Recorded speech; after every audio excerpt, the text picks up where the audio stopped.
Good morning to you all.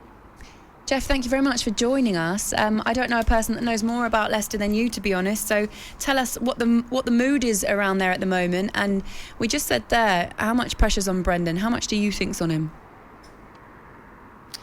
Well, we're obviously still a long way from kickoff, but when the fans start pouring in here to the stadium later on this afternoon and an early evening, I think that there's not so much the excitement that we've seen from Leicester in recent seasons because of the trajectory that the club have been on over the past few months, and certainly the start of the season has been very poor.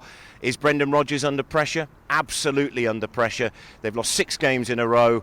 They're struggling to defend, and there are not too many people amongst the fan base who can make a really strong claim that Brendan Rodgers should stay in his job. But if they win tonight, then suddenly that might all change. Geoff, I was going to say to you, mate, I normally when I look down the bottom of the table in relegation fights and things like that, I always think teams that will score goals, generally speaking, have a far better chance of getting out. Now, I think Leicester can score goals, but you touched on it, mate.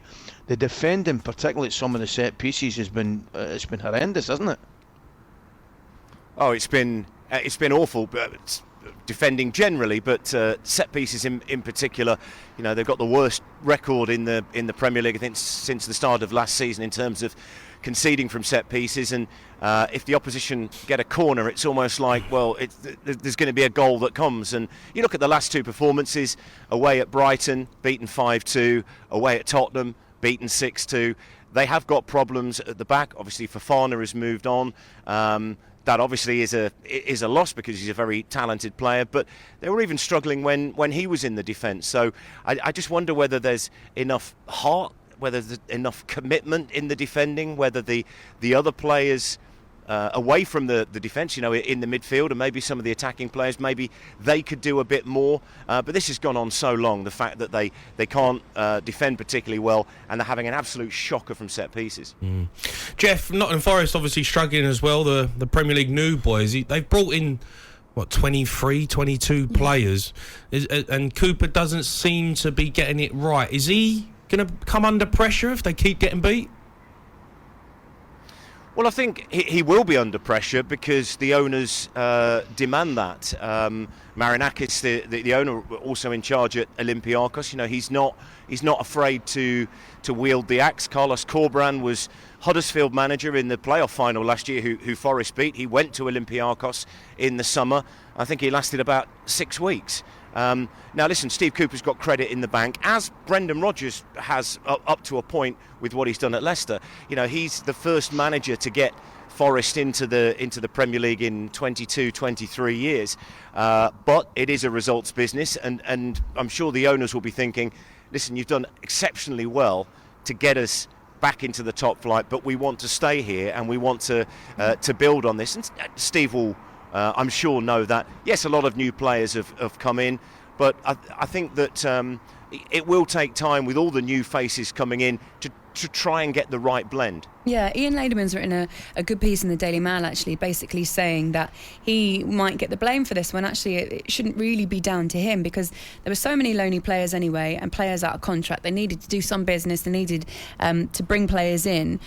22 players at the cost of 150 million, though. He basically says, how is Steve Cooper supposed to make that work? Do you agree with him?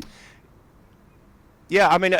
I read the piece, and I think one of the sort of misconceptions, if you like, is people just look from the outside and say, well, Forest have brought in 22, 23 players. This is ridiculous.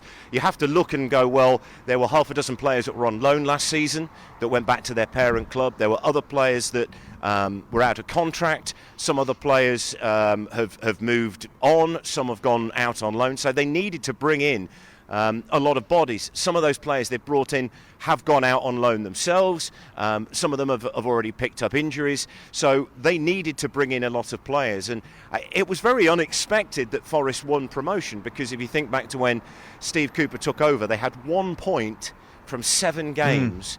And nobody was planning for the Premier League. They were maybe looking over their shoulder and planning on what they would have to do in League One. But now with the brilliant work that Steve Cooper has done at Nottingham Forest, he deserves more time. But fans, I would say probably the younger ones, are a lot more impatient, and they want the team. Well, we're in the big time, we should be doing better. Last couple of results haven't been great because they were 2-0 up against Bournemouth and they lost 3-2.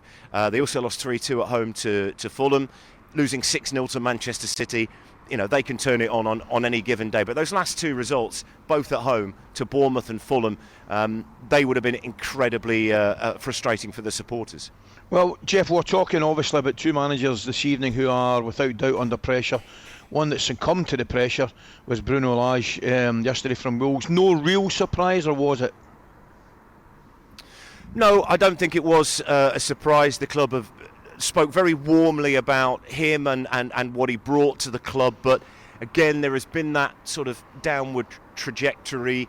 They haven't been scoring goals, they haven't been winning football matches, and when that happens, managers do tend to lose their jobs. That literally is what happens in the modern game, and they clearly feel that they need a bit of a reboot.